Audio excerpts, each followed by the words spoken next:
What up, guys? In this video, I want to talk a little bit about social anxiety. Um, I'm not a doctor or some sort of expert, but just from my time, going through college and um, just learning a little bit about social anxiety, having a therapist, talking about those types of things. Uh, I want to give some of my notes and some of my ideas on it, and how you can reduce anxiety while socializing with other people. Um, this isn't like a comprehensive guide. I just, took notes for like a week, and I feel like I'd never get a video out if I didn't just film it now. Um, but yeah, I want to get into it quick. So one of these first things I want to talk about, and you're gonna have to bear with me, um, because you may not really like this question, but you have to ask yourself, are you neurodivergent? Um, 'Cause this is really gonna make the difference in how you think about your anxiety while socializing with other people. So that basically means like, are you on the autism spectrum, or do you have ADHD or something like that? Because I think that this will really make the difference.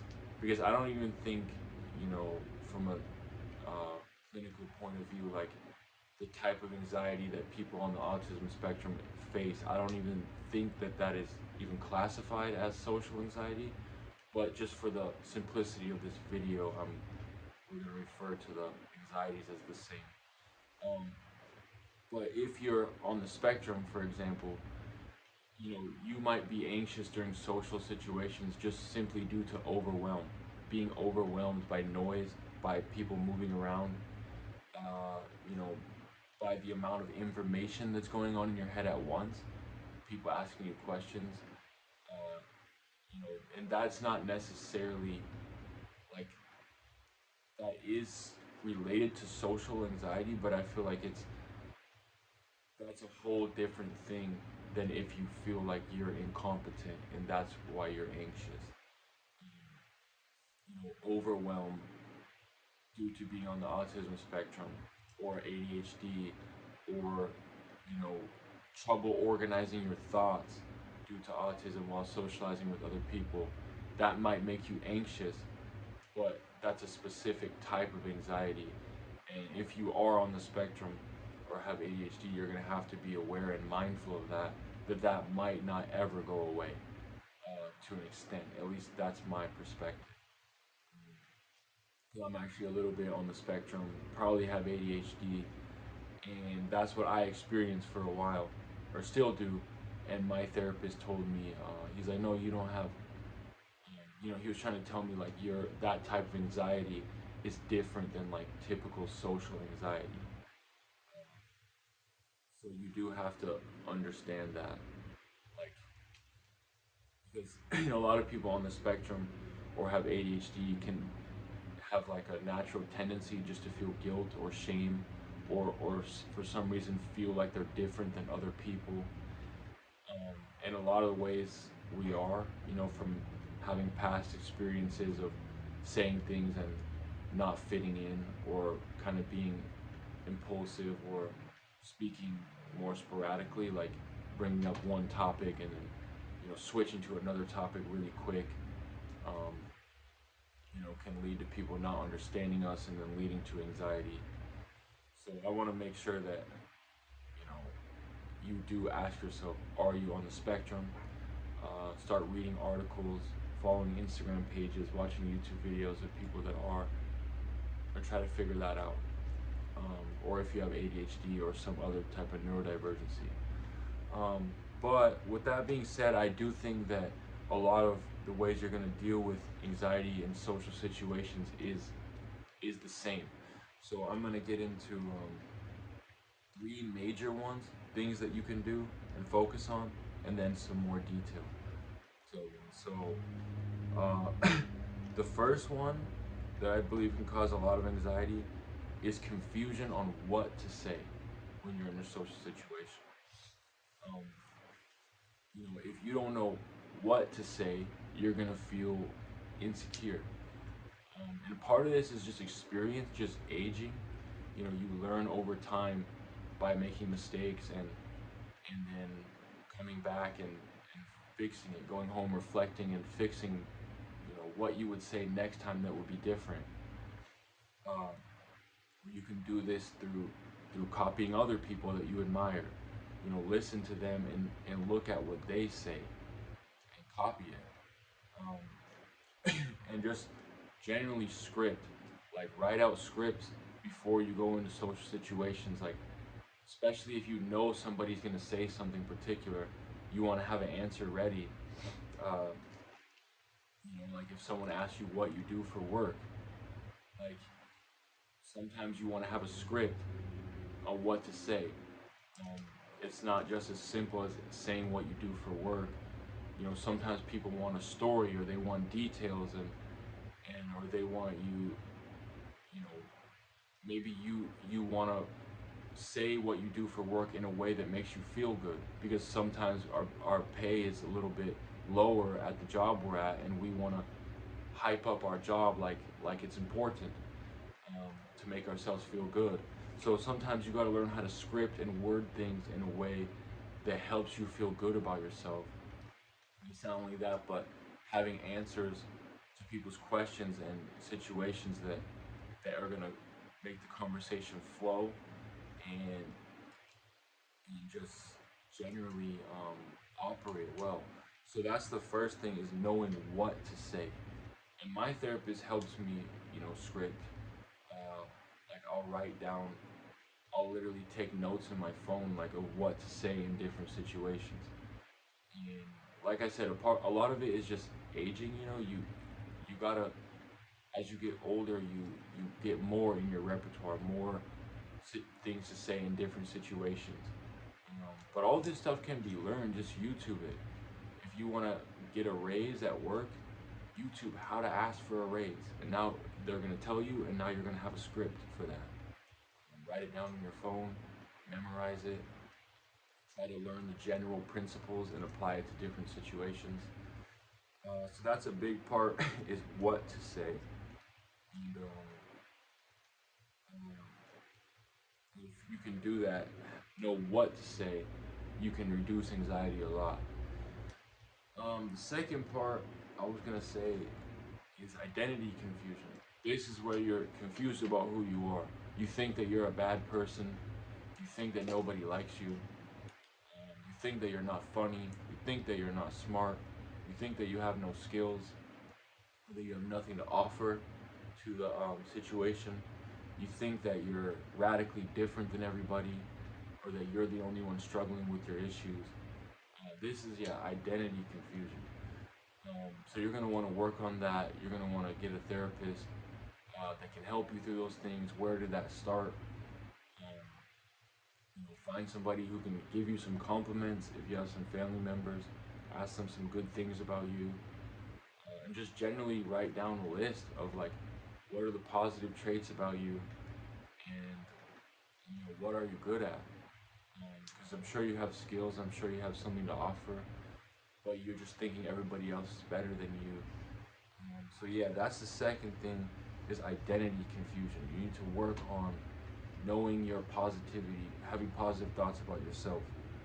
Um, all right, so now we've gone through the first two, confusion on what to say, and then the second one is identity confusion. You're confused about who you are. You just generally, it's not even necessarily knowing positives about yourself. It's just knowing about yourself, and that comes with time. You know, to know what you like and dislike. Because, like, for example, if someone, you know, invites you to a certain movie, uh, and then you don't know that you don't like that type of movie because you haven't taken note of it in yourself, you're probably gonna show up, you're gonna watch the movie at the movie theater or whatever, and then you're not gonna pay attention, and then after the movie, everybody's gonna be talking about it, and then it goes back to this. You don't know what to say because you didn't like the movie, so you don't have any comments on it, and you know, then you just don't know yourself. So now you're like, you showed up to something you didn't like, so the whole thing can just cause some disharmony in you. So you have to know yourself and your opinions. You know, like when it comes to the movies, like I don't like action movies.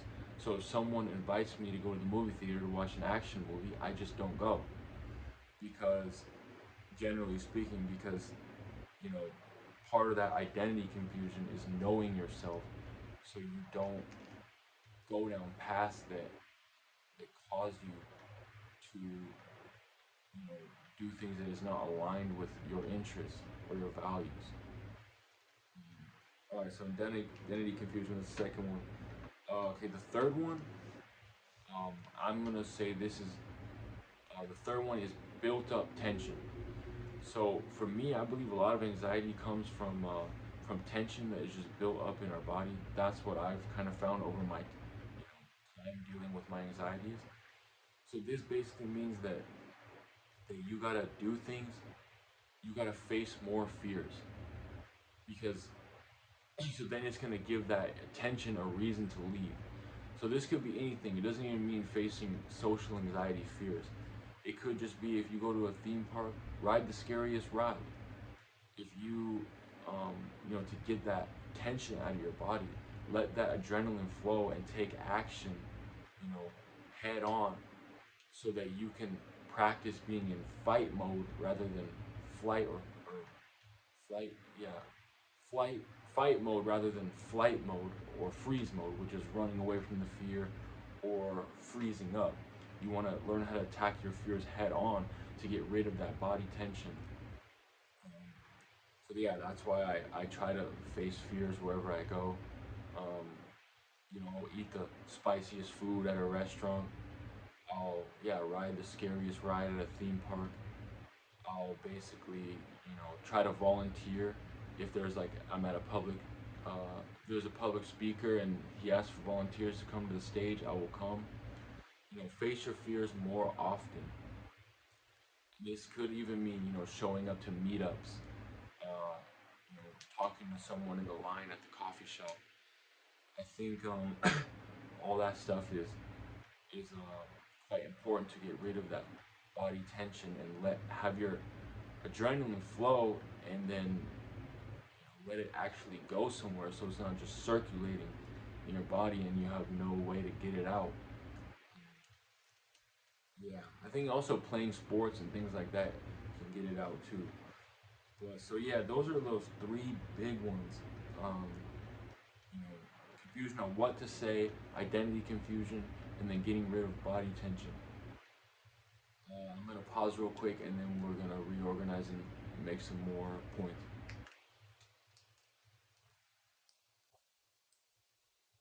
All right, we're gonna talk about some regular health that I believe will, also play well into your social anxiety or social life. And that's basically just taking care of your body in general.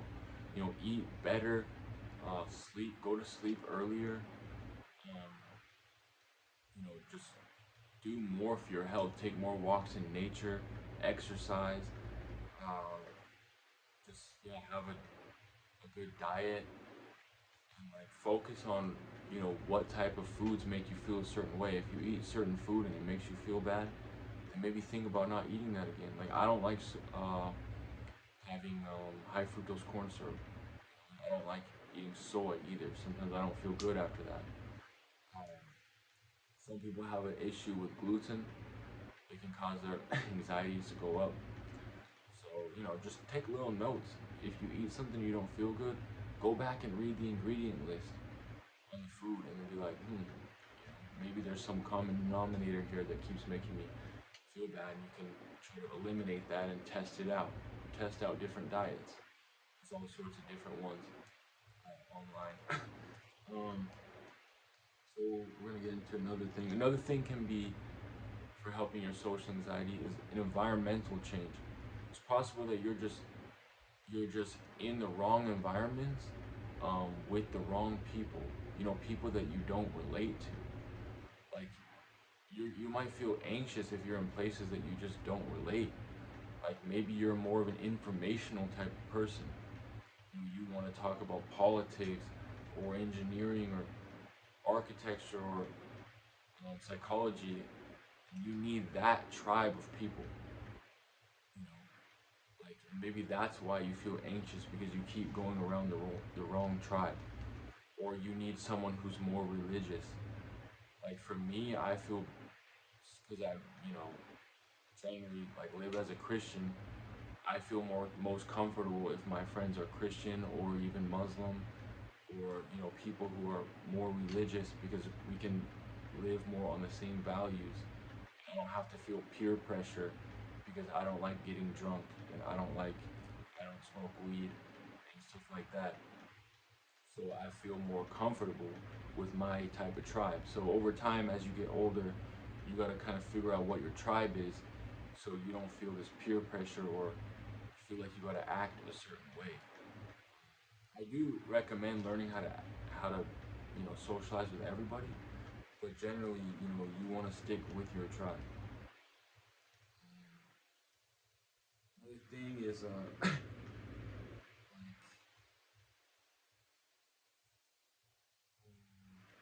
this is so I guess you could. I'm gonna call these boosters. I heard somebody else call it that before.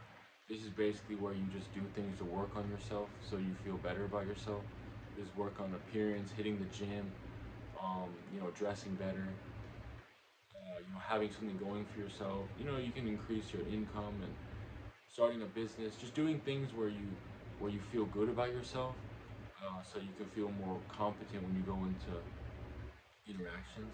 I mean, I don't fully support these ideas because I don't think that somebody should be treated badly or looked down upon if they're not hitting the gym, uh, or if they're not dressing well. Like, you have to ask yourself, would you mistreat somebody if they weren't hitting the gym or if they weren't dressing well? I think the answer should be no.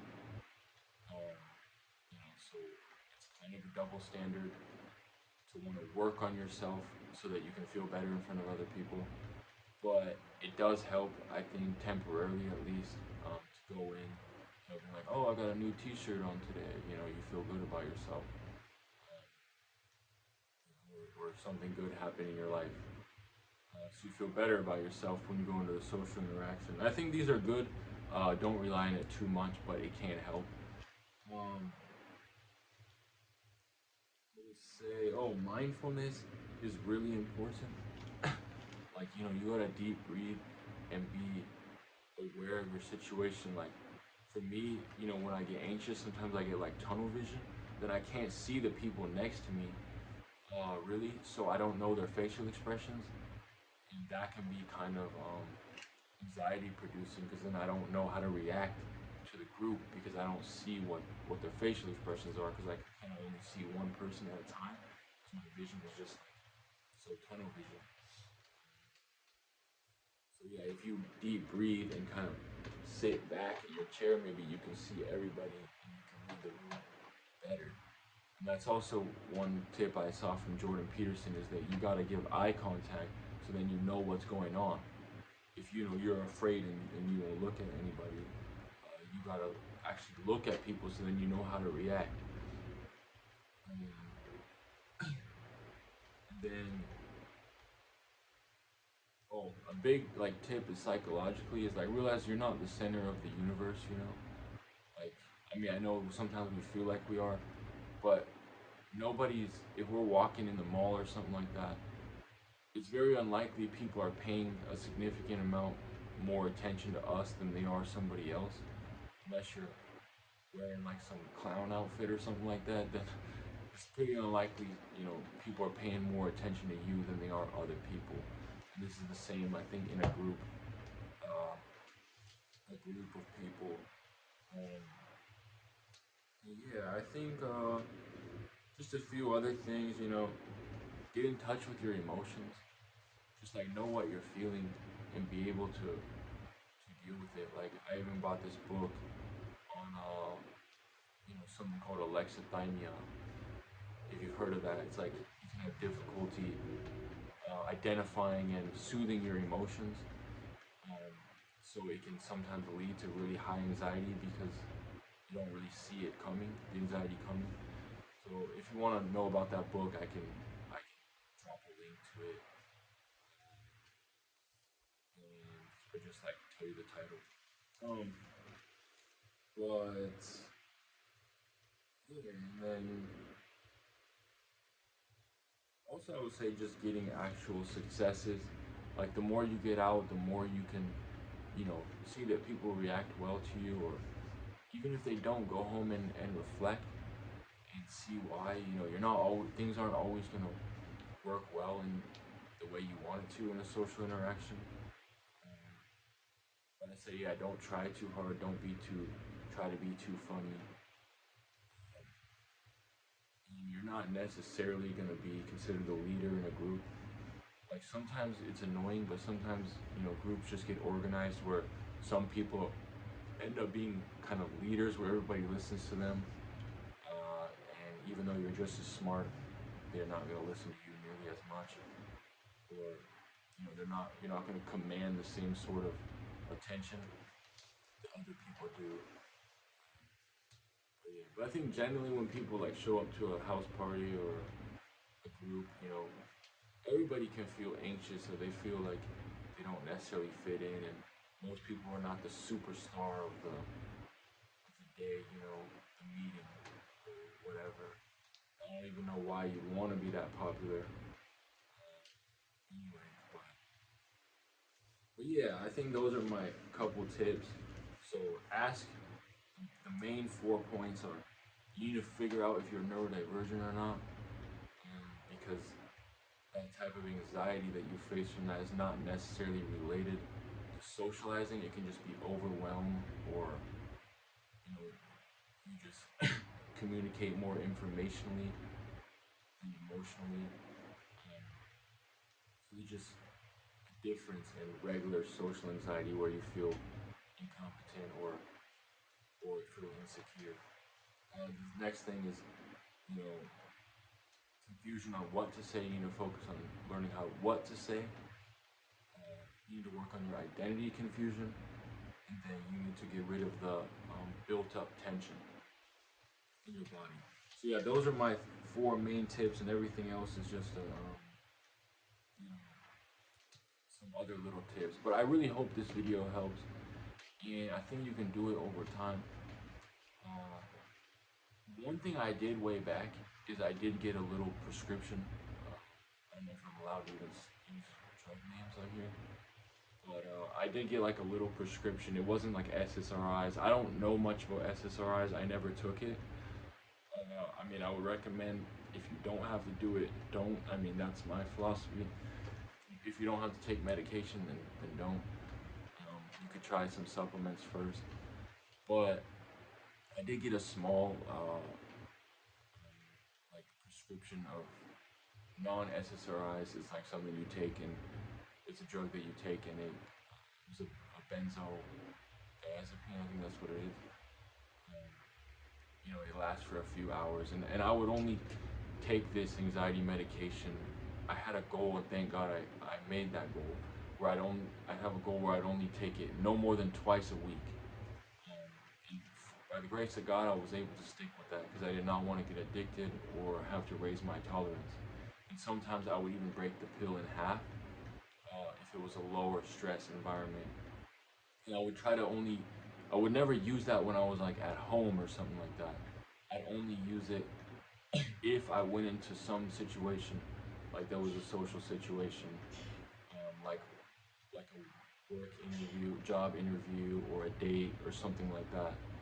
Um, I would take it, and uh, yeah, thankfully it would really help. I would yeah, be very particular about when I would take it. I would never just be like, oh, I'm feeling anxious at home, I'll take it. No, I wouldn't do that. But yeah, it can help if you want to try that.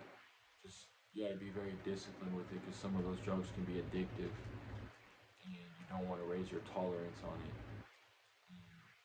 I guess one more thing when it comes to substances, like if you're dealing with social anxiety, I would really make a limit on how much alcohol you drink when you go out. Do like a 1 or 2 beer limit. You don't want to be start relying on alcohol uh, for like social anxiety and stuff. I even have a friend who would go out. when he'd go to social events, he'd drink so much because of his anxiety. And then one time he ended up like raging and like swearing somebody out because he just got like too he just drank too much and it I don't know, you don't want to be drinking too much at your social events, and in general you want to play on hard mode, be sober and learn to deal with your emotions. All right, this video is getting a little bit long. I hope it was really helpful. I'm happy that I made this one because I've been meaning to make it for a little bit. And have a good day and peace out. Oh, and subscribe, like, and comment. I really hope to get my subscribers up. It makes me feel happy when more people come. So yeah, all right, peace out.